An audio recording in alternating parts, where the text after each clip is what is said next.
नमस्कार, आप देख रहे हैं खबरों का तापमान में आपके साथ तनु चतुर्वेदी। आज बात करेंगे उन खबरों की जिसने दिन भर सियासत का पारा चढ़ाए रखा। सुप्रीम कोर्ट ने गुरुवार यानी 17 अप्रैल यानी आज वक्फ संशोधन कानून के खिलाफ दाखिल याचिकाओं पर फिर से सुनवाई की है। कोर्ट ने एक हफ्ते के लिए पुरानी स्थिति बने रहने का निर्देश दिया है। हालांकि कानून पर रोक नहीं लगाई है। केंद्र ने कोर्ट से जवाब दाखिल करने के लिए एक हफ्ते का समय मांगा था, जिस पर कोर्ट ने अनुमति दे दी।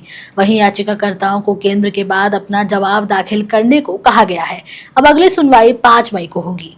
कांग्रेस ने नेशनल हेराल्ड मामले में ईडी की कार्रवाई को राजनीतिक प्रतिशोध करार दिया है और कहा है कि मोदी सरकार विपक्षी नेताओं को डराने और जनता के मुद्दों से ध्यान भटकाने के लिए ईडी का दुरुपयोग कर रही है।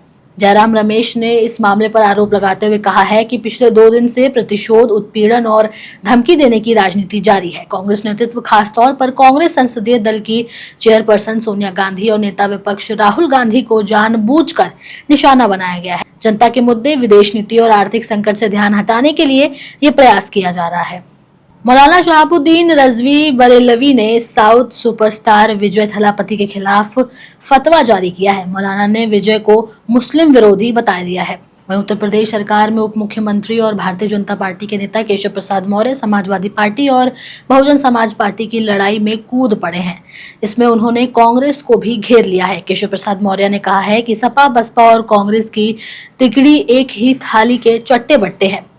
पहला सांपनाथ, दूसरा नागनाथ और तीसरा कालिया नाग है। तीनों का काला अतीत दंगा, भ्रष्टाचार, तुष्टीकरण और जातिवाद, परिवारवाद से अटा पड़ा है। इन्होंने दलित, पिछड़ों और गरीबों का शोषण करने में कोई भी कोर कसर नहीं छोड़ी है और इस हरकत में तीनों ने एक दूसरे को मात दी है।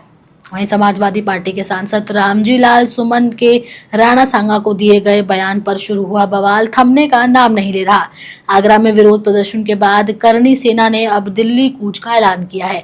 करणी सेना के राष्ट्रीय अध्यक्ष महिपाल सिंह मकराना ने कहा है कि जब तक रामजी लाल सुमन की राज्यसभा सदस्यता खत्म नहीं होती और अखिलेश यादव राणा सांगा की स्मृति स्थल पर जाकर के माफी नहीं मांगते, तब तक उनके स्वाभिमान की जंग ये जारी रहेगी। उन्होंने कहा है कि 9 मई को महाराणा प्रताप की जयंती पर करणी सेना दिल्ली कूच का ऐलान करेगी। सुप्रीम कोर्ट ने कल वक्फ संशोधन बिल कानून 2025 को लेकर के सुनवाई की है। सुनवाई के पहले दिन ही बहस लंबी चली। मुख्य न्यायाधीश संजीव खन्ना, जस्टिस संजय कुमार और जस्टिस कवि विश्वनाथन की बेंच वक्फ एक्ट 2025 को चुनौती देने वाली याचिकाओं पर सुनवाई कर रही है। सुनवाई के दौरान सॉलिसिटर जनरल तुषार मेहता ने कहा है कि यदि वैधानिक बोर्डों में गैर मुसलमानों की उपस्थिति पर आपत्ति स्वीकार कर ली जाती है तो वर्तमान पीठ भी मामले की सुनवाई नहीं कर पाएगी।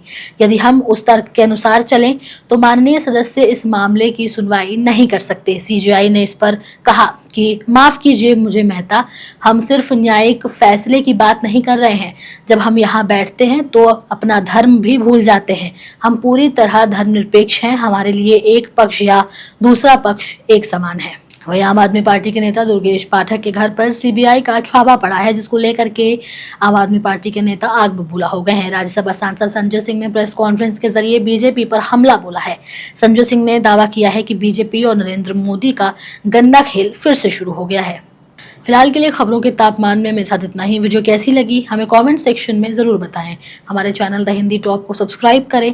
हमें एक्स यानी ट्विटर, फेसबुक और इंस्टाग्राम पर भी फॉलो करें।